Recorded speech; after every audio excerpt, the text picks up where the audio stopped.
And full throttle.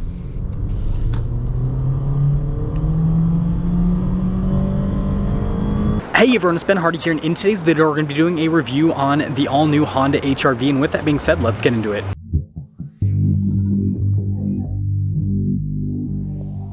Let's take a quick look at the exterior of the Honda HR-V, and I think that this is a huge success for Honda because the previous generation HR-V just didn't look all that appealing, but this new HR-V looks really good, and I think it's going to be popular just based on the looks and also the fact that, frankly, it's just an economical little crossover that has all-wheel drive. That's another big improvement with the HR-V, is the fact they've added all-wheel drive. This is one of the big glow-up stories of the 2023 model year so far. Obviously, we're still in 2022, but we're getting 2023 model year cars now. Just like the looks, the performance, everything. Some people, complain about this particular segment of crossover because it's not all that exciting, and it's like, well, fine. People that buy these want something that's dependable, gets good fuel economy, and can just get them places. And you can see with the rear, like, they took a lot of style cues from Acura. Like, it almost looks like the MDX on the back, and especially with those taillights, that really kind of looks that way. And especially in this color, though, I think it looks, it's pretty cool, the contrast. Notice you got like parking sensors there in the back, and yeah, I have to applaud Honda. They did a really good job with this styling, way better than they did with the first HR-V, that's for sure. Here's one sticker for this HR-V EX-L. Notice with the standard equipment, and almost everything is standard. It's kind of the thing that Honda does, which is definitely fun. Base MSRP $28,950. There's your fuel economy off to the side. And then total MSRP after options are added, $30,590. That's all.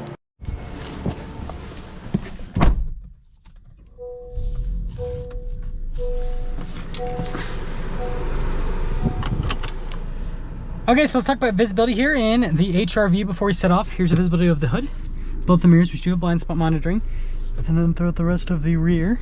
And let's set off. Oh, we are setting off in the HR-V. Now, this doesn't have a sport mode, so we're just gonna keep it normal mode. Well, it does have an S on the shifter, which is kind of like your sport mode.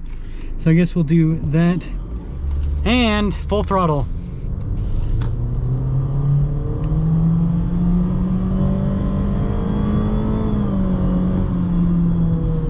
Better than the last HR-V, I can tell you that right now. Now, this segment of crossover or lifted hatchback, whatever you want to call it, is not the quickest from an acceleration perspective. That being said, though, this is, like I said, significantly better compared to the previous HR-V. And the big thing about this new HR-V is the fact that you can get it with all-wheel drive. Like, that's just makes this so much more practical compared to what it used to be. And frankly, this new interior is really nice. You've got this nice digital gauge cluster. Notice we've got adaptive cruise control with lane keep assist, with steering assistance. It's a pretty cool system overall. And then with the infotainment system, you guys can see response time. It's pretty solid with this system. Now, one thing that is kind of annoying about this version of Honda's infotainment system is the fact that they just have a volume knob. You don't have like a tuner knob as well. I wish that they had like a volume and tuner knob, basically. I think that would be great. And then dual zone climate controls down below, wireless phone charging pad as well. And then in terms of the drive modes, so you have a normal, econ, and then snow. You guys can probably see the animation right there. Snow actually changes. Yeah, it actually makes it go a little bit more aggressive with the CVT. And then it does have hill descent control as well, right? Again, it's kind of like their new off-roady HR-V. It's kind of an interesting storage space right there. Center console, it's big. It's big. Glove box, also pretty decently sized. We have the Honda Mega Vent. Can never forget about that. We do have a regular sunroof here at the top, so that is good. Braking on it's solid as well. I do like the dynamics, the handling dynamics with the new HR-V. It just, again, this is such a just big night and day difference in terms of like how well this drives compared to the previous version. Like, it's crazy. Steering's great on it, and also this is a really nice size if you live in like a tight city, right? Obviously having a smaller size is going to help out with fuel economy. But on top of helping out with fuel economy, this also, frankly, just, again, will fit in parking spaces really easy. Like, this is perfect. This is a little Colorado town, and you can see how tight these spaces are. Lots of parallel parking, and this makes that a lot more manageable. So I think that that's another big plus of the HR-V. It's pretty quiet inside too. Seat comfort's pretty good as well. I think that the seats look pretty decent. Hopefully you guys got a little camera view of that. Again, this is a driving video. If you guys want a more full-on review, actually I did review one of these at the Honda store in Salt Lake.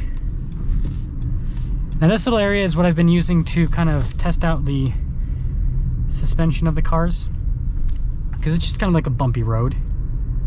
It's best I can do. I don't have any ability to off-road vehicles right now, so we got this little bumpy road to make do with what we have situation-wise. Oh, there's a big line of people here. They're all wanting to get into Red Rock's Beer Garden. Okay. Yeah, it's doing pretty well over all these little bumps. Pretty impressed with that, actually. Yeah, the thing that I really like about this, the high point, is this size. It's just, again, in a tight little area like this, it feels really good. And it's regular, so it's got an auto mirror dimmer. That's also another nice thing. Now, camera system is just a regular backup camera. So it's definitely something to, I guess, take into account. A little stability control button over here. I know I'm just playing with all the stuff. Again, this is a little interesting driving review. So I guess we're continuing along a little bit more here in the HR-V. We're stuck behind this Indiana plate Nissan that's going, well, let's see, 15 miles under the speed limit. No biggie, no biggie. We're fine. I guess we can start to get into summing things up here with the HR-V. Wow, this person doesn't know where they're going. So exterior wise, huge improvement compared to the previous HR-V. Like the previous HR-V, I'm not saying it's like a super ugly car, but this just looks so much better. Like Honda did a really good job. I think Honda's just new styling in general is just, they're really just knocking it out of the park. Anything I can do to not be behind this gosh darn Nissan. Okay, handling's good too. It's got some, you know, sporty driving dynamics. And I've noticed that with newer Hondas is they kind of have been tuning things so that these have just a sportier driving feel compared to what they did before. It seems like Honda's trying to get into this more like upscale, sporty luxury market. It seems like they're trying to do something similar to what Mazda did.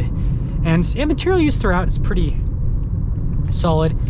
So yeah, I think that if you want, you know, a practical, reliable, all-wheel drive, itty-bitty crossover that gets great gas mileage, then the HR-V does that.